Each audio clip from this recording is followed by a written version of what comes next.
So students, आज के जो वीडियो में जो हम टॉपिक कवर करेंगे वो है असहयोग आंदोलन, जिसको गांधी जी ने शुरू किया था। तो हम देखेंगे कि इस आंदोलन को शुरू करने के पीछे गांधी जी का क्या उद्देश्य रहा, इसमें क्या क्या घटनाएं रही, और फिर इस आंदोलन को क्यों वापस लिया गया, और शहरों में और गांवों में इस आंदोलन को लेकर लोगों की क्या प्रतिक्रिया रही, इसको डिटेल से जानेंगे। तो अपनी प्रसिद्ध पुस्तक हिंद स्वराज 1909, गांधी जी ने एक पुस्तक लिखी है, उसका नाम है हिंद स्वराज। याद रखेंगे इसको। में महात्मा गांधी ने कहा था कि भारत में ब्रिटिश शासन भारतीयों के सहयोग से ही स्थापित हुआ था, और यह शासन इसी सहयोग के साथ चल पा रहा है। अगर भारत के लोग अपना सहयोग वापस ले लें तो साल भर के भीतर ब्रिटिश साम्राज्य जो है ढह जाएगा और स्वराज की स्थापना हो जाएगी। यहाँ पर क्लियर है कि गांधी जी ने जो असहयोग आंदोलन शुरू किया तो उसका मेन उद्देश्य क्या था, या उसके पीछे जो मेन अवधारणा क्या थी। तो गांधी जी से अपनी पुस्तक हिंद स्वराज, पुस्तक का नाम याद रखेंगे, पेपर में अक्सर आता है कि गांधी जी ने जो पुस्तक लिखी हिंद स्वराज, उसमें कहा कि भारत में अंग्रेजों का जो राज है, उनका जो शासन है, वो भारतीयों के सहयोग से ही चल रहा है। अगर हम लोग उनका सहयोग करना बंद कर दें तो ब्रिटिश साम्राज्य जो है बिल्कुल पूरी तरह से ढह जाएगा और स्वराज की स्थापना हो जाएगी। इसी कड़ी में असहयोग का विचार आंदोलन कैसे बन सकता था, कि जो गांधी जी ने असहयोग का कंसेप्ट लेकर आए, या जो खिलाफत मूवमेंट में हमने देखा कि उन्होंने जिक्र किया था कि हम असहयोग आंदोलन शुरू करेंगे, तो इसको कैसे एक बड़ा आंदोलन बनाया जाए। तो गांधी जी का सुझाव था कि यह आंदोलन चरणबद्ध तरीके से आगे बढ़ना चाहिए। कैसे? सबसे पहले लोगों को सरकार द्वारा दी गई पदवियां लौटाई जानी चाहिए। सरकार द्वारा दी गई पदवी का मतलब है कि ब्रिटिश सरकार ने आपको कोई पदवी दी होगी जिस पोस्ट पर आप होंगे, कोई सुविधा दी होगी, जैसे सरकारी नौकरियां, सेना, पुलिस, अदालतें, विधायी परिषदें, जिससे लोग लीडर वगैरह बन रहे थे, स्कूलों और विदेशी वस्तुओं का बहिष्कार करना चाहिए। बहिष्कार का मतलब ही है कि किसी के साथ संपर्क रखने और जुड़ने से इनकार कर देना, या गतिविधियों में हिस्सेदारी, चीजों की खरीद व इस्तेमाल से इनकार करना। आमतौर पर यह विरोध का एक रूप होता है। बहिष्कार का मतलब बायकॉट करना। तो हमें किसका बायकॉट करना था? अंग्रेजी सामानों का बायकॉट करना था। उन्होंने जो इंस्टीट्यूशन स्थापित किए थे उसका बायकॉट करना था, जैसे सरकारी नौकरियां हो गई, सेना में लोग अंग्रेजों के लिए काम कर रहे थे, पुलिस, अदालत, स्कूलों, विधायी परिषदों, इन सब जगह अंग्रेजों के लिए काम कर रहे थे, तो इसका बहिष्कार करना था। अगर सरकार दमन का रास्ता अपनाती तो व्यापक सविनय अवज्ञा अभियान भी शुरू किया जाए, ऐसा गांधी जी का मानना था। 1920 की गर्मियों में गांधी जी और शौकत अली आंदोलन के लिए समर्थन जुटाते हुए देश भर में यात्राएं करते रहे। तो गांधी जी का जो असहयोग का जो कंसेप्ट था, जो लेकर आए, तो सबसे पहले ये जरूरी था कि लोगों को इसके लिए तैयार किया जाए कि आगे जो आंदोलन का कार्यक्रम होगा वो क्या होगा, कैसे होगा, और क्या क्या इसमें करना है। तो इसके लिए लोगों को जागरूक करना जरूरी था। इसलिए गांधी जी और जैसा कि मैंने बताया कि शौकत अली जो थे, पूरे देश में भ्रमण करते रहे और लोगों को इस क्रम में जागरूक करते रहे। कांग्रेस में बहुत सारे लोग इस प्रस्ताव से सशंकित थे। किस प्रस्ताव से? कि आंदोलन कैसे होगा, कैसे शुरू किया जाए, इसके क्या कॉन्सिक्वेंसेज यानी कि परिणाम वगैरह होंगे। तो वे नवंबर 1920 में विधायी परिषद के लिए होने वाले चुनाव का बहिष्कार करने से हिचकिचा रहे थे। क्योंकि जब हम बाइकआउट की बात करते हैं कि बहिष्कार करना है, तो जो अंग्रेजी सरकार जो चुनाव करा रही है, जिसमें हमारे जो कुछ लीडर चुने जाते थे, तो क्या उसका बहिष्कार किया जाए या नहीं किया जाए? क्यों? उन्हें भय था कि इस आंदोलन से लोग हिंसा कर सकते हैं। बिल्कुल, जब भी आंदोलन होगा तो ये चीजें रहती हैं कि कई बार आंदोलन जो कंट्रोल से बाहर भी हो सकता है, क्योंकि अलग अलग भांति भांति के लोग उसमें शामिल होते हैं। तो हो सकता है कि जो अहिंसक आंदोलन हो हिंसा पर उतर जाए और कुछ गलत हो जाए। तो इसीलिए कांग्रेस पार्टी के बहुत सारे लीडर जो थे इस सशंकित थे कि इसमें क्या किया जाए। तो सितंबर से दिसंबर तक कांग्रेस में भारी खींचातान चलती रही आंदोलन को लेकर, कि क्या स्वरूप हो, क्या किया जाए, क्या न किया जाए। तो कुछ समय के लिए ऐसा लगा कि आंदोलन के समर्थकों और विरोधियों के बीच सहमति नहीं बन पाएगी। लेकिन आखिरकार 1920 के कांग्रेस के नागपुर अधिवेशन में एक समझौता हुआ और असहयोग कार्यक्रम पर मुहर लगा दी गई। और फाइनली कांग्रेस का जो नागपुर अधिवेशन है 1920 का, उसमें जब कांग्रेस की मीटिंग हुई तो उसमें सबने सहमति दी कि आंदोलन शुरू किया जाएगा, और असहयोग कार्यक्रम पर स्वीकृति मिल गई, और मतलब कि सब उसमें राजी हो गए। अब जो सबसे इंपॉर्टेंट पॉइंट है कि आंदोलन किस तरह आगे बढ़ा, उससे किन लोगों उसमें किन लोगों ने हिस्सा लिया और विभिन्न सामाजिक समूहों ने असहयोग के विचार को किस तरह समझा। क्योंकि जब भी सिंपल सा समझ लिए कि जब भी आंदोलन होता है तो उसमें अलग अलग वर्ग के लोग भाग लेते हैं, अलग अलग एरियाज में वो आंदोलन होगा। जैसे कि शहरों में आंदोलन का क्या स्वरूप क्या होगा, गांव में आंदोलन का स्वरूप क्या होगा। जब शहरों में आंदोलन होगा तो उसमें उसका स्वरूप अलग होगा, जो कारखानों में काम करने वाले लोग या फैक्ट्रियों में काम करने वाले लोग उसमें भाग लेंगे। और जो गांव में आंदोलन होगा तो उसमें किसान आ जाएंगे, बागानों में काम करने वाले लोग, जमींदार, तालुकेदार, ये सभी लोग उसमें शामिल होंगे। तो सबके उद्देश्य भी अलग अलग थे जिसमें हम चर्चा करेंगे, और तो इसका मतलब है कि उसका स्वरूप भी अलग अलग होगा। तो वही है कि आंदोलन किस तरह आगे बढ़ा, उसमें किन लोगों ने हिस्सा लिया और विभिन्न सामाजिक समूहों ने असहयोग के विचार को किस तरह समझा, इस पर हम डिस्कस करते हैं। ये देखिए इस इमेज में विदेशी कपड़े का बहिष्कार, जुलाई 1922 की ये तस्वीर है। विदेशी कपड़े जो अंग्रेजों के फैक्ट्री में बन रहे थे और जो पहले भारतीय लोग यूज कर रहे थे, तो जब बायकॉट की बात की गई कि बहिष्कार किया जाए, तो इसमें कोई शक नहीं कि विदेशी कपड़ों की होली जलाई गई। लोगों ने, जैसे मैंने बताया, कि पदवियां छोड़ दिया और क्या कहते हैं, जो जो भी सामान वगैरह यूज कर रहे थे उसका बहिष्कार किया गया। चलिए आगे बढ़ते हैं अगले नेक्स्ट पॉइंट पर, और वो है आंदोलन के भीतर अलग अलग धाराएं। इसका क्या अर्थ है? असहयोग खिलाफत आंदोलन जनवरी 1921 में शुरू हुआ। याद रखेंगे कि असहयोग आंदोलन जो है, नॉन कोऑपरेशन मूवमेंट, कब शुरू हुआ? जनवरी 1921। डेट एग्जैक्ट याद रखेंगे। असहयोग खिलाफत आंदोलन जनवरी 1921 में शुरू हुआ। इस आंदोलन में विभिन्न सामाजिक समूहों ने हिस्सा लिया, लेकिन हर एक की अपनी अपनी आकांक्षाएं थी। सभी ने स्वराज के आह्वान को स्वीकार तो किया, लेकिन उनके लिए इसके अलग अलग अर्थ थे। इसका मतलब है, ये कई बार पेपर में भी क्वेश्चन आता है, इसको समझ लें कि जो भी लोग पार्टिसिपेट कर रहे थे, भाग ले रहे थे जो आंदोलन में, तो अलग अलग समूह थे, तो उनके उद्देश्य भी अलग अलग थे। अब इसका क्या मतलब है? अगर कोई पूंजीवादी वर्ग जो है, जो बिजनेस क्लास है, अगर वो आंदोलन में भाग ले रहा था, तो वो क्या सोचता था कि अंग्रेज चले जाएंगे तो उनको क्या फायदा होगा। एक लगान देने वाला किसान जो है, वो स्वराज को लेकर क्या सोच रहा था, क्योंकि उसको लगान से जो दिक्कतें होंगी उसमें सुविधा देखेगा। एक बागान में काम करने वाला मजदूर जो है, उसके लिए स्वराज के क्या मायने थे कि जो भी उसको परेशानियां हो रही थी, कम से कम स्वराज आएगा तो ये सारी चीजें खत्म हो जाएंगी। तो बेसिकली स्वराज को लेकर हर ग्रुप के अलग अलग मायने थे, अलग अलग लोग शामिल थे, तो उसके उद्देश्य भी अलग अलग थे। लेकिन अगर देखा जाए तो सभी एक ही, जो नॉन कोऑपरेशन मूवमेंट है अंग्रेजों के खिलाफ, सभी एक ही आंदोलन कर रहे थे। अब हम डिस्कस करेंगे कि जो आंदोलन हुआ तो शहरों में इसका स्वरूप क्या था। इस आंदोलन का स्वरूप जो था शहरों में क्या था? तो शहरों में आंदोलन आंदोलन की शुरुआत शहरी मध्य वर्ग की हिस्सेदारी के साथ हुई। तो इसमें कौन से लोग आते हैं और उन्होंने क्या क्या किया? हजारों विद्यार्थियों ने स्कूल कॉलेज छोड़ दिए। ध्यान रखें कि बायकॉट किया जा रहा है, बहिष्कार किया जा रहा है, तो इसीलिए स्कूल कॉलेज छोड़ दिए गए। हेडमास्टर और शिक्षकों ने इस्तीफे सौंप दिए। वकीलों ने मुकदमे लड़ना बंद कर दिया। मद्रास के अलावा ज्यादातर प्रांतों में परिषद चुनाव का बहिष्कार किया गया, जो इलेक्शन वगैरह जो करा रहे थे उसका बहिष्कार किया गया।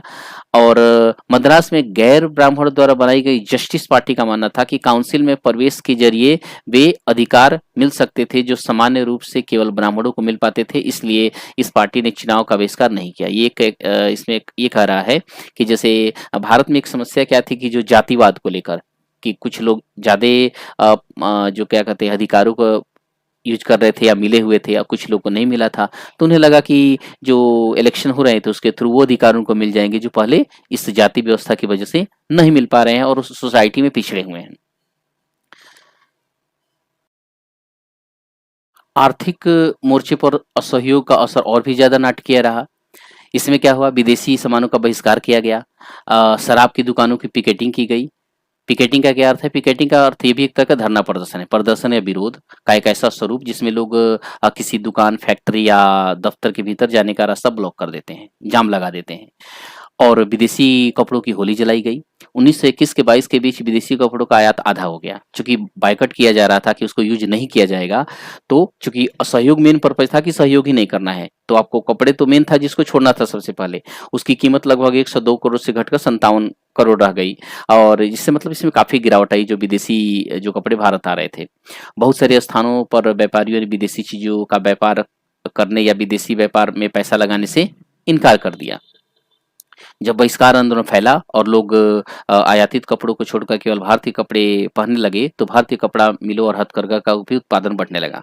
मतलब कि जब आप विदेशी चीज़ों का बहिष्कार करेंगे, तो घरेलू चीज़ों का भी यूज करेंगे, तो उसका फ़ायदा ये हुआ कि भारतीय जो कपड़े थे, उनका यूज काफ़ी ज़्यादा बढ़ गया। जो हैंडलूम वगैरह जो हथकरघा से उत्पादन हो रहा था भारत में, उसका प्रयोग लोग ज़्यादा करने लगे। डेट मीन्स स्वदेशी के प्रयोग पर लोग आ गए, जिसका आह्वान बाद में किया गया कि आप ज़्यादा से ज़्यादा भारतीय कपड़ों का ही यूज करें और विदेशी चीज़ों का बहिष्कार करें। कुछ समय बाद शहरों में यह आंदोलन धीमा पड़ने लगा।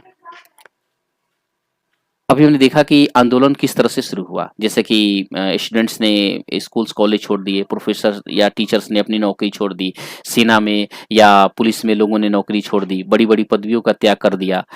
तो जब आंदोलन शहरों में अपने पीक पर पहुंचा, तो फिर इसमें थोड़ी सी धीमापन आने लगा। इसका क्या कारण था? तो ये बहुत ही सिंपल है, इसके कई कारण थे। खादी का कपड़ा मिलों में भारी पैमाने पर बनने वाले कपड़ों के मुकाबले प्रायः महंगा होता था। एक्चुअली जो फैक्ट्रियों में जो कपड़े बनते थे, तो नॉर्मली खादी की तुलना में क्या था, सस्ते थे और गरीब उसे आमतौर पर नहीं खरीद पाते थे। और जो आंदोलन हो रहा था, तो उसमें तो सबसे मैक्सिमम पार्टिसिपेशन गरीबों का ही था। तो समस्या ये आई कि वो खादी के महंगे कपड़े नहीं खरीद सकते थे। वे मिलों के कपड़े का लंबे समय तक बहिष्कार कैसे कर सकते थे? समस्या तो थी ही कि वो करेंगे क्या। और ब्रिटिश संस्थानों के बहिष्कार से भी समस्या पैदा हो गई। आंदोलन की कामयाबी के लिए वैकल्पिक भारतीय संस्थानों की स्थापना जरूरी थी, ताकि ब्रिटिश संस्थानों के स्थान पर उनका प्रयोग किया जा सके। लेकिन वैकल्पिक संस्थानों की स्थापना की प्रक्रिया बहुत धीमी थी। फलस्वरूप विद्यार्थी, शिक्षक सरकारी स्कूलों में लौटने लगे और वकील दोबारा सरकारी अदालतों की तरफ दिखाई देने लगे। मतलब ये कहा जा रहा है कि बहिष्कार तो कर दिया गया स्कूल का, कॉलेज का, अदालतों का, जॉब्स का, लेकिन कपड़ों का, लेकिन अल्टरनेट क्या था हमारे पास? बहुत कम थे। इसीलिए दोबारा सिचुएशन फिर आ गई कि स्कूल्स में स्टूडेंट्स वापस लौटने लगे, या जो जॉब लोग ने छोड़ दिया था, तो उनके पास कोई साधन ही नहीं था, तो उसमें वापस लौटने लगे। तो कहीं ना कहीं इसका ये एक कह सकते हैं कि एक सीमा थी जहां पर ये कमजोर पड़ रहा था ये आंदोलन, क्योंकि व्यवस्था ही नहीं थी। और व्यवस्था हो सकती थी, लेकिन दिक्कत क्या था कि उसमें टाइम लगता, टाइम कंज्यूम था, लेकिन शॉर्ट टाइम में काफी ज्यादा दिक्कतें आई। तो ये था शहरों में विद्रोह। अब हम देखेंगे कि ग्रामीण इलाकों में परिस्थिति कैसी थी। तो जैसे मैंने बताया कि ग्रामीण इलाकों में रहने वाले लोग अलग हैं, उनके काम अलग हैं। शहर में और जो गांव में रहने वाले हैं, उनकी परिस्थितियां अलग हैं। तो आंदोलन को भी उसी तरीका से देखेंगे।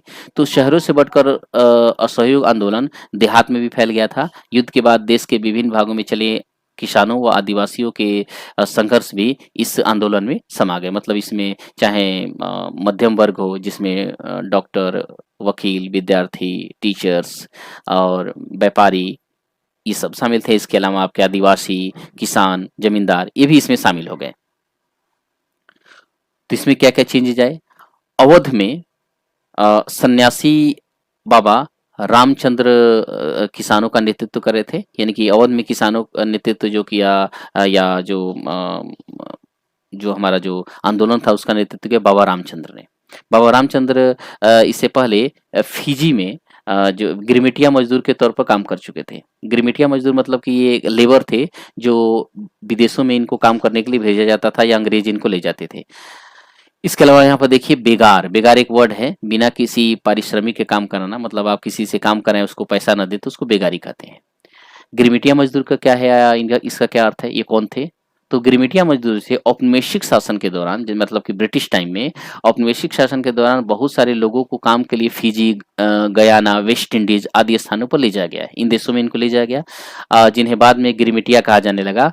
उन्हें एक एग्रीमेंट यानी कि कॉन्ट्रैक्ट, अनुबंध के तहत यहाँ ले जाया जाता था, और बाद में इसी एग्रीमेंट को ये मजदूर गिरमिटिया कहे जाने लगे। तो गिरमिटिया का मतलब है कि बहुत सारे मजदूर जो थे इस कॉन्ट्रैक्ट के थ्रू काम करते थे, चाय के बागानों में या अलग अलग बागानों में, बेसिकली ब्रिटिशर्स के लिए या बड़े बड़े पूंजीपतियों के लिए काम करते थे। तो जिस कॉन्ट्रैक्ट के थ्रू ये लोग जुड़े होते थे, तो उसी को कहते थे गिरमिटिया। तो इसी एग्रीमेंट को ये मजदूर गिरमिट कहने लगे, जिससे आगे चलकर इन मजदूरों को गिरमिटिया मजदूर कहा जाने लगा, जिसका हमने जिक्र किया कि बाबा रामचंद्र भी एक टाइम इसमें काम कर चुके थे, और अंग्रेजी में इसे इंडेंजर्ड लेबर कहा जाता है। तो गिरमिटिया मजदूर के तौर भी काम कर चुके थे। जो गिरमिटिया का मतलब ये है कि बाहर एक कॉन्ट्रैक्ट के थ्रू जो लोग थे बाहर काम करने जाते थे, जैसे फिजी, गयाना, वेस्ट इंडीज, इन देशों में, इसके अलावा और भी देशों में। तो उनका आंदोलन तालुकेदारों और जमींदारों के खिलाफ था। बहुत सारे जो गांव में जमींदार तालुकेदार थे तो क्या था कि वो अंग्रेजों के लिए काम करते थे। चूंकि जमींदार थे, उनके पास बड़ी बड़ी जमीनें थी, तो एक्चुअली वो गांव के बाकी जो गरीब किसान थे उनका शोषण करते थे। तो इसलिए ये जो गरीब लोग थे ये इन जमींदार और तालुकेदारों से ही परेशान थे। तो जब भी आंदोलन होता था तो कई बार इनके खिलाफ ही खड़े होते थे। इनके ऊपर अटैक करना, इनकी संपत्तियों को तोड़फोड़ करना, जब्त कर लेना, ये चीजें चलती थी। जो किसानों के भारी भरकम लगान और तरह तरह से कर वसूल करते थे, क्योंकि ब्रिटिश का ऑर्डर फॉलो करते थे और फिर वही वो टैक्स जो है किसानों से लेते थे। किसानों को बेगार करनी पड़ती थी उनके लिए। अगर कोई जरूरत पड़ जाए तो कहेगा बेगारी करो, तो बेगार करनी पड़ती थी। कुछ देते भी नहीं थे और काम कराते थे। पट्टेदार के तौर पर उनके पट्टे निश्चित नहीं होते थे। उन्हें बार बार पट्टे की जमीन से हटा दिया जाता था ताकि जमीन पर कोई उनका अधिकार स्थापित ना हो सके। क्योंकि अगर एक ही किसान काफी टाइम तक, अगर कई सालों तक उस पर खेती करता रहा तो बाद में ये कह सकता है कि मेरी जमीन है, इसीलिए उनको हटा दिया जाता था। कुछ टाइम के लिए काम दिया, कुछ 1-2 साल के लिए फिर हटा दिया, तो ये चलता रहता था। तो ये भी काफी परेशानी का कारण था। किसानों की मांग थी कि लगान कम किया जाए, बेगार खत्म हो और दमनकारी जमींदारों का सामाजिक बहिष्कार किया जाए। जो किसान थे, जैसे मैंने बताया कि सबके, ये सब आंदोलन के ही पार्ट हैं, लेकिन सबके अपने अपने उद्देश्य हैं। तो उद्देश्य इसलिए कि वो जिस परिस्थिति में है, जिस परेशानी में है, तो उसी को लेकर चलेगा। तो किसान ने कहा कि लगान कम किया जाए। इसका मतलब ये भी है कि किसानों को लगता था कि अगर गांधी राज आ जाएगा, जिसे वो कहते थे, या स्वराज आ जाएगा, या जब हमारा देश इंडिपेंडेंट होगा, अगर थोड़ा और आगे बात करें, तो कम से कम हमें इन चीज़ों से मुक्ति मिल जाएगी। उनको लगान कम देना पड़ेगा, बेगारी खत्म हो जाएगी, ये दमनकारी जमींदार जो हैं उनसे मुक्ति मिल जाएगी। तो इसलिए इनके बहिष्कार की बात करने लगे। बहुत सारे स्थानों पर जमींदारों को नाई धोबी की जो सुविधा से वंचित करने के लिए पंचायतों ने नाई धोबी बंद का फैसला किया। इसका क्या मतलब है? बेसिकली गाँव में जो नाई का काम है या धोबी का काम है तो लगभग वो फ्री में करते हैं। अब साल में या 6 महीने पर उनको कुछ अनाज वगैरह दे देते हैं। तो उन्होंने कहा कि हम इनके लिए काम ही नहीं करेंगे। मतलब कपड़े धोने का काम या उनके जो नाई का काम है, वो सारा काम उन्होंने कहा कि हम बंद कर देंगे। तो ये कह रहा है कि नाई धोबी बंद का फैसला लिया गया। जून 1920 में जवाहरलाल नेहरू ने अवध के गांव का दौरा किया, गांव वालों से बातचीत की और उनकी व्यथा समझने का प्रयास किया। अक्टूबर तक जवाहरलाल नेहरू, बाबा रामचंद्र तथा कुछ अन्य लोगों के नेतृत्व में अवध किसान सभा का गठन किया गया। ध्यान रखेंगे इसका, कई बार पेपर में आ जाता है। अवध किसान सभा, अवध किसान सभा का गठन किया जवाहरलाल नेहरू, बाबा रामचंद्र और कुछ अन्य लोग जो उनके साथ जुड़े हुए थे। महीने भर में इस पूरे इलाके के गांवों में संगठन की 300 से अधिक शाखाएं बनी। जो किसान सभा बनी तो उसमें लोगों को भी काफी जोड़ा गया, ताकि जब भी उनसे कुछ आह्वान किया जाए, जब आंदोलन हो, तो लोग उसमें सक्रिय रूप से भाग लें। अगले साल जब असहयोग आंदोलन शुरू हुआ तो कांग्रेस ने अवध के किसान संघर्ष को इस आंदोलन में शामिल करने का प्रयास किया। लेकिन किसानों के आंदोलन में ऐसे स्वरूप विकसित हो चुके थे जिनसे कांग्रेस का नेतृत्व खुश नहीं था। क्यों? 1921 में जब आंदोलन फैला तो तालुकेदारों और व्यापारियों के मकानों पर हमले होने लगे। जैसे मैंने बताया कि जो ये तालुकेदार थे और जो व्यापारी थे, तो ये कई बार गांव के जो दूसरे लोग थे, गरीब किसान, उनका एक्सप्लॉइटेशन करते थे, शोषण करते थे। तो जब भी कोई आंदोलन होता था तो वो लोग सबसे पहले इन्हीं के जो जितनी जमींदारियां है या इनके जो खेत खलिहान या घर थे उस पर अटैक करते थे, क्योंकि ये उनका शोषण करते थे। और क्योंकि जैसे मैंने बताया इनमें से कई जो अंग्रेज अधिकारी हैं उनसे जुड़े हुए थे, लगान लेने का काम इनको दे रखा था, तो ये अपने से जो नीचे के लोग हैं उनको परेशान करते थे। तो जब भी आंदोलन होता था तो सबसे पहले गांव वाले इनको ही परेशान करते थे, इन पर अटैक करते थे। बाजारों में लूटपाट होने लगी, अनाज के गोदामों पर कब्जा कर लिया गया। बहुत सारे स्थानों पर स्थानीय नेता 1921 में जब आंदोलन फैला तो तालुकेदारों और व्यापारियों के मकानों पर हमले होने लगे, बाजारों में लूटपाट होने लगी और अनाज के गोदामों पर कब्जा कर लिया गया। जैसे मैंने बताया कि जब भी आंदोलन कोई हुआ तो जैसे मैंने बताया कि जो जमींदार और तालुकेदार थे या बड़े व्यापारी थे तो ये अंग्रेजों से जुड़े हुए थे। कई तो इसमें से टैक्स कलेक्ट करते थे गांव से, तो ये गांव वालों को परेशान करते थे। तो आंदोलन जब भी होता था तो गांव वाले सबसे पहले इन पर ही अटैक करते थे और इनको नुकसान पहुंचाते थे, क्योंकि ये कहीं ना कहीं अंग्रेजों से जुड़े हुए थे। तो वहीं बाजारों में लूटपाट होने लगी, अनाज के गोदाम पर कब्जा कर लिया गया। बहुत सारे स्थानों पर स्थानीय नेता किसानों को समझा रहे थे कि गांधी जी ने ऐलान कर दिया है कि अब कोई लगान नहीं भरेगा। अब देखिए, गांधी जी का जो आंदोलन जब चलता था तो गांव में मतलब कई बार इसका स्वरूप बदल जाता था। उन्होंने कहा कि चूंकि गांधी जी ने कहा है कि अब गांधी राज आएगा तो ये सब लगान वगैरह नहीं देना है, तो नहीं देते थे, और कोई लगन नहीं भरेगा और जमीन गरीबों में बांट दी जाएगी। महात्मा का नाम लेकर लोग अपनी सारी कार्रवाइयां और कंछाओं को सही ठहरा रहे थे, और कुछ भी जो ये आंदोलन में कर रहे थे, चाहे किसी के खिलाफ करते थे और उसको आंदोलन का नाम दे देते थे कि गांधी जी ने ऐसा कहा है तो ये हम सही कर रहे हैं।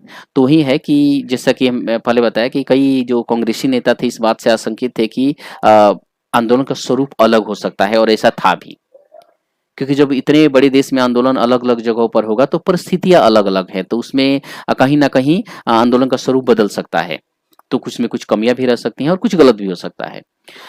सो आदिवासी किसानों ने महात्मा गांधी के संदेश और स्वराज के विचार का विचार कुछ और ही मतलब निकाला। अब आदिवासी और किसानों ने गांधी जी के स्वराज का क्या मतलब निकाला वो देखिए। उदाहरण के लिए आंध्र प्रदेश की गुडेम पहाड़ियों में, इसको ध्यान समझेंगे, कई बार पेपर में से क्वेश्चन आता है। आंध्र प्रदेश के गुडेम पहाड़ियों में 1920 के दशक की शुरुआत में एक गोरिल्ला आंदोलन फैल गया। कांग्रेस इस तरह के संघर्ष को कभी स्वीकार नहीं कर सकती थी कि ये अलग टाइप का आंदोलन था उस परिस्थिति में। इसमें क्या था, अन्य वन क्षेत्रों की तरह यहाँ भी अंग्रेजी सरकार ने बड़े बड़े जंगलों में लोगों को दाखिल होने पर पाबंदी लगा दी थी। चूंकि एक चीज समझ लीजिए कि अंग्रेजों ने जो नीतियां बनाई तो उनकी नीतियों से सभी लोग प्रभावित हुए, चाहे राजा हो, व्यापारी हो, जमींदार हो, तालुकेदार हो, किसान हो, मजदूर हो, आदिवासी हो, सन्यासी हो, हर व्यक्ति, और सबने आंदोलन किया अलग अलग परिस्थितियों में और अलग अलग समय परिवेश में। तो आदिवासियों के लिए भी इन्होंने क्या किया था कि जंगलों में जाने पर कई तरह की पाबंदियां लगा दी थी। इसमें क्या था कि लोग इन जंगलों में न तो मवेशियों को चरा सकते थे, न ही जलावन के लिए लकड़ी और फल बीन सकते थे। इससे पहाड़ों के लोग परेशान और गुस्सा थे, क्योंकि वो कहते थे कि हजारों सालों से जंगल हमारा रहा है और अब कैसे अंग्रेज जो है इस पर पाबंदी लगा सकते हैं कि हम नहीं जाएंगे, और हमारा जीवन ही इसी पर आश्रित है, हर चीज के लिए हम जंगलों के ऊपर डिपेंडेंट हैं।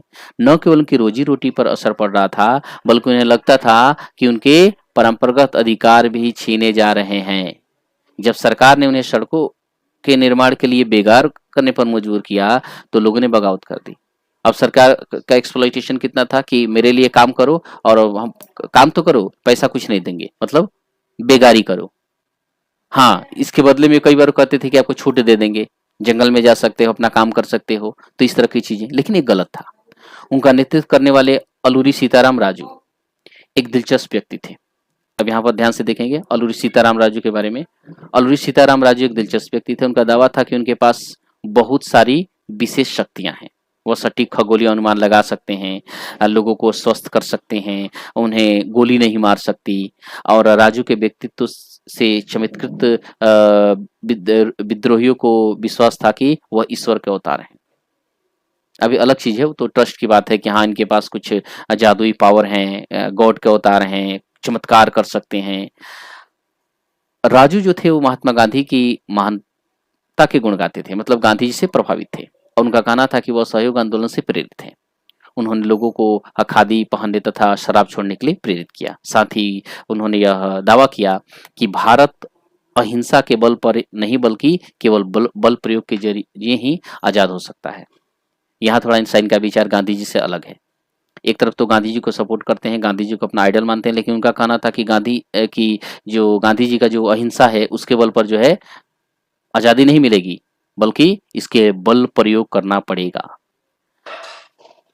इसी संदर्भ में गुडेम विद्रोहियों ने पुलिस थाने पर हमले किए, ब्रिटिश अधिकारियों को मारने की कोशिश की, और स्वराज प्रांति के गुरिल्ला युद्ध चलाते थे। गुरिल्ला का मतलब एक तरह से छापामार युद्ध बोलते हैं इसको, कि जब भी युद्ध होगा तो अचानक आप पर अटैक कर देंगे, और अटैक करके और फिर अचानक भाग जाएंगे, कहीं जंगलों में, कहीं पहाड़ों में गायब हो जाएंगे, लेकिन अटैक अचानक करते हैं।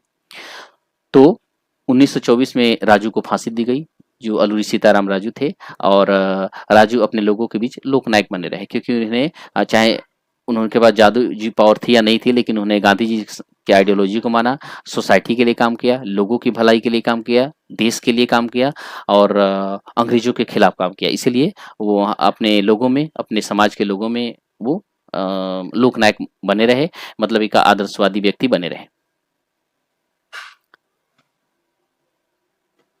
तो मुझे उम्मीद है कि ये पूरे पॉइंट आपको समझ में आ गया होगा कि अब तक हमने क्या पढ़ा। अब हम आगे देखेंगे बगानों में स्वराज। बगान में जो मजदूर वगैरह काम करते थे, जैसे चाय के बगान हो गए, कहवे के बगान हो गए और दूसरी जगहों पर जो काम करते थे, तो उनके लिए स्वराज के क्या मायने थे। जैसे मैंने कहा कि व्यक्ति जिस परिस्थिति में था वो स्वराज को वैसे ही देख रहा था कि अगर जब स्वराज आएगा, गांधी राज आएगा या भारत आजाद होगा तो हमारी परिस्थितियों में कैसे सुधार होगा। तो उसकी आइडियोलॉजी भी वैसे ही होगी कि जब सिचुएशन बेटर हो जाएंगी तो हमें कैसी सुविधाएं मिलेंगी।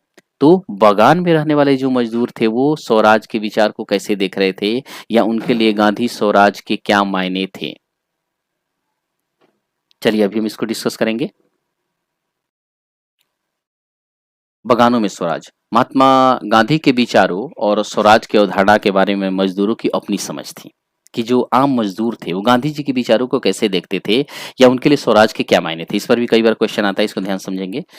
असम के बगानी मजदूरों के लिए आज़ादी का मतलब यह था कि वे उन चार दीवारियों से जब चाहे आ जा सकते हैं जिनमें उनको बंद करके रखा जाता था। मतलब उनको बिल्कुल कोई आज़ादी नहीं थी। घर अगर जाना चाहे नहीं जा सकते, कई कई सालों तक उनको वहीं बंधे रहना पड़ता था। अगर वो भागते भी थे तो उनकी पिटाई की जाती थी। तो उनको लगता था कि जब गांधी राज आएगा या जब देश आज़ाद होगा तो हम फ्रीली अपने गांव आ जा सकते हैं, या हमें गांव में ही ज़मीन मिलेगी, हम और वहीं पर खेती करेंगे और अपने परिवार के साथ रहेंगे। तो स्वराज के कॉन्सेप्ट को ऐसे देख रहे थे। उनके लिए आज़ादी का मतलब था कि वे अपने गांव से संपर्क रख पाएंगे। 1859 में इनलैंड इमिग्रेशन एक्ट के तहत बागानों में काम करने वाले मजदूरों को बिना इजाजत बागान से बाहर जाने की छूट नहीं थी।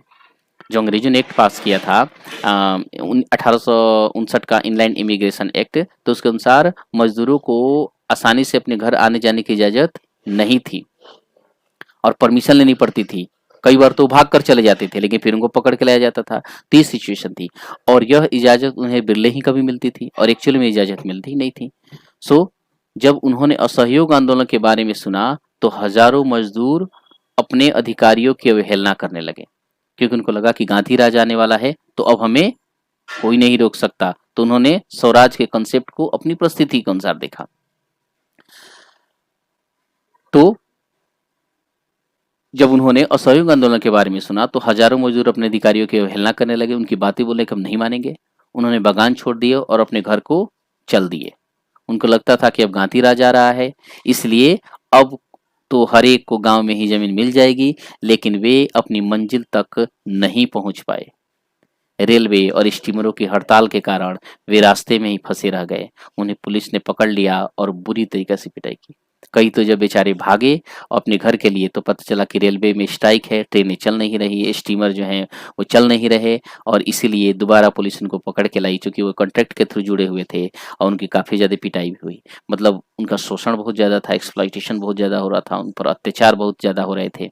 तो इसीलिए उनको लगता था कि जब गांधी राज आएगा तो हमारी सिचुएशन काफ़ी ज़्यादा बेटर हो जाएगी। तो इसलिए जैसे मैंने बताया कि हर व्यक्ति के लिए स्वराज के अलग अलग मायने थे। तो बगानों में जो मजदूर काम कर रहे थे उनके लिए स्वराज के अलग मायने थे।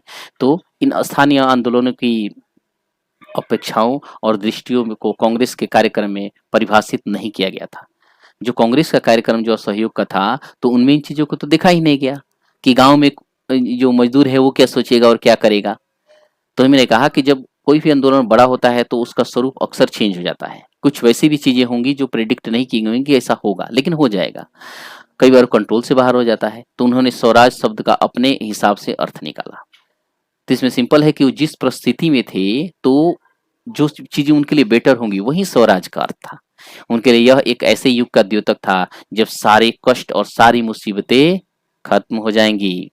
फिर भी जब आदिवासियों ने गांधी जी के नाम पर नारा लगाया और स्वतंत्र भारत की हुंकार भरी तो एक अखिल भारतीय आंदोलन से भी भावनात्मक स्तर से जुड़े हुए थे। तो जो मैंने कहा कि एक्चुअली में चाहे आंदोलन का रूप स्वरूप कुछ भी रहा हो, सभी गांधी जी के आह्वान पर या जो जवाहरलाल नेहरू थे या जो बड़े लीडर थे उनके आह्वान पर ही आंदोलन में भाग ले रहे थे। हाँ, उनकी जो भी अपनी परिस्थिति थी उसी में वो काम कर रहे थे, लेकिन एक अखिल भारतीय आंदोलन से वे भावनात्मक स्तर पर जुड़े हुए थे। जब वे महात्मा गांधी का नाम लेकर काम करते थे तो या तो अपने आंदोलन को कांग्रेस के आंदोलन से जोड़कर देखते थे तो वास्तव में एक ऐसे आंदोलन का अंग बन जाते थे जो उनके इलाके तक ही सीमित नहीं था।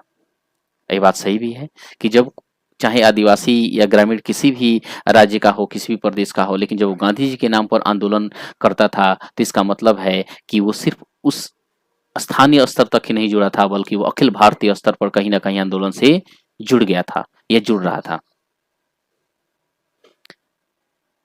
ये जो इमेज देख रहे हैं ये इमेज है चौरी चौरा का, 1922 की इमेज है। बेसिकली गोरखपुर स्थित चौरी चौरा में बाजार से गुजर रहा एक शांतिपूर्ण जुलूस पुलिस के साथ ही हिंसक टकराव में बदल गया और इस घटना के बारे में सुनते ही महात्मा गांधी ने असहयोग आंदोलन रोकने का आह्वान किया।